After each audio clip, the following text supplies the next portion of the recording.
नमस्कार साथियों, जय हिंद। Very good morning to all of you. देखिए 3 क्वेश्चंस और हैं जिनका जवाब मैं आज दूंगा और ये 3 क्वेश्चन काफ़ी इम्पॉर्टेंट है। पहला क्वेश्चन है कि सर एग्ज़िट एग्ज़ाम होगा कि नहीं, ये कब कंफर्म होगा। दूसरा क्वेश्चन है कि सर आपसे निवेदन है कि जो लोग डी फार्मा कर चुके हैं उसको फार्मा इंडस्ट्री में जॉब दिला सकते हैं क्या। और तीसरा क्वेश्चन है कि सर 2025 पास आउट का रिज़ल्ट कब आएगा। काफ़ी इम्पोर्टेंट क्वेश्चन है। मैं सभी क्वेश्चनों का जवाब देने की पूरी कोशिश करूंगा। बस आपसे यही रिक्वेस्ट है कि अभी तक अगर आपने मेरे YouTube चैनल को सब्सक्राइब नहीं किया है तो आपसे रिक्वेस्ट है कि प्लीज़ सब्सक्राइब कर ले और बेल आइकन प्रेस कर ले, क्योंकि आपके एक सब्सक्रिप्शन से मैं काफ़ी खुश होता हूँ और मुझे मेहनत करने के लिए काफ़ी मोटिवेशन प्राप्त होता है।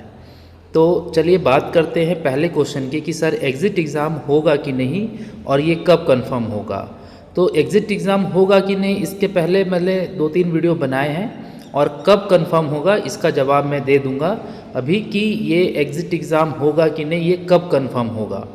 तो जैसा आपको मालूम है कि जो अभी प्रेसिडेंट थे जिनको उनके पद से रिलीज़ कर दिया गया, जो भ्रष्टाचार के आरोप उनको लगे, और उसके बाद जो प्रेसिडेंट बने हैं वो टेम्प्रोरी है, यानी जो वाइस प्रेसिडेंट है वो बन जाते हैं। तो वाइस प्रेसिडेंट अपने पद अभी संभाल के रखे हुए हैं जब तक कि नया प्रेसिडेंट का चयन नहीं हो जाता।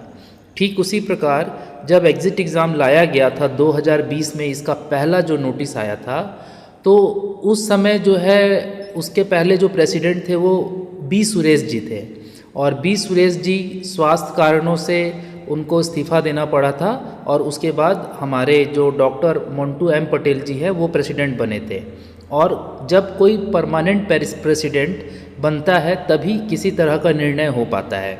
तो चूँकि अभी मंटू पटेल जी तो अपने पद पे नहीं है, क्योंकि उनको उनके पद से मुक्त कर दिया गया, हेल्थ मिनिस्ट्री ने उन्हें उनके पद से निष्कासित कर दिया गया है, और उनका जो फार्मासिस्ट का रजिस्ट्रेशन है वो भी उनका कैंसिल कर दिया गया है। और जो टेम्प्रोरी इस पद को संभाल रहे हैं वाइस प्रेसिडेंट, वो जो है अपना काम कर रहे हैं।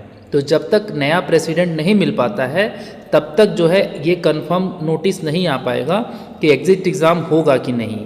और एग्ज़िट एग्ज़ाम होगा कि नहीं, जैसा आप जानते हैं कि जो भी लोग आते हैं उनका तो एक लक्ष्य होता है कि कैसे भी करके सरकार का रेवेन्यू जनरेट करना। और सरकार का रेवेन्यू जनरेट कैसे होगा, जब आप ढेर सारा एग्ज़ाम देंगे।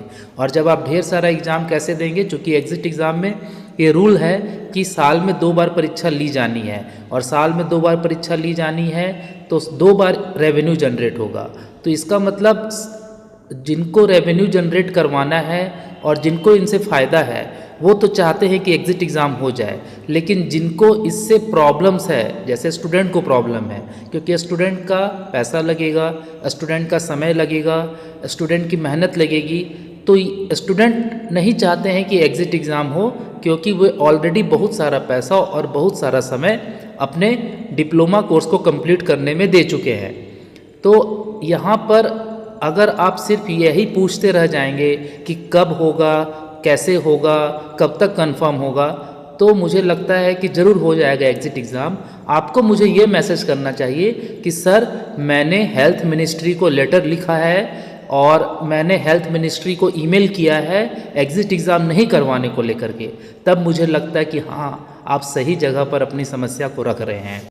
इसलिए ये जो लेटर आपको स्क्रीन पर दिख रहा है, इंग्लिश और हिंदी दोनों में, इसको आप लिखिए और इसको स्पीड पोस्ट कीजिए, ईमेल कीजिए, और अगर एक्स पर आप टैग कर सकते हैं तो टैग कीजिए हेल्थ मिनिस्ट्री को और बताइए कि ये तकलीफ़ है जिसके चलते एग्ज़िट एग्ज़ाम नहीं होना चाहिए। नहीं तो आप यूं ही अपना समय व्यर्थ करते रहेंगे और उधर गवर्नमेंट को लगेगा कि चलो सरकार, स्टूडेंट की तरफ से कोई विरोध नहीं हुआ और एग्ज़िट एग्ज़ाम लागू कर दिया गया। और देखिए अभी क्या है ना कि अभी लोहा गर्म है। कैसे लोहा गर्म है? क्योंकि जिन्होंने एग्ज़िट एग्ज़ाम का पूरा ड्राफ्ट तैयार किया उनके ऊपर में भ्रष्टाचार के गंभीर आरोप लगे।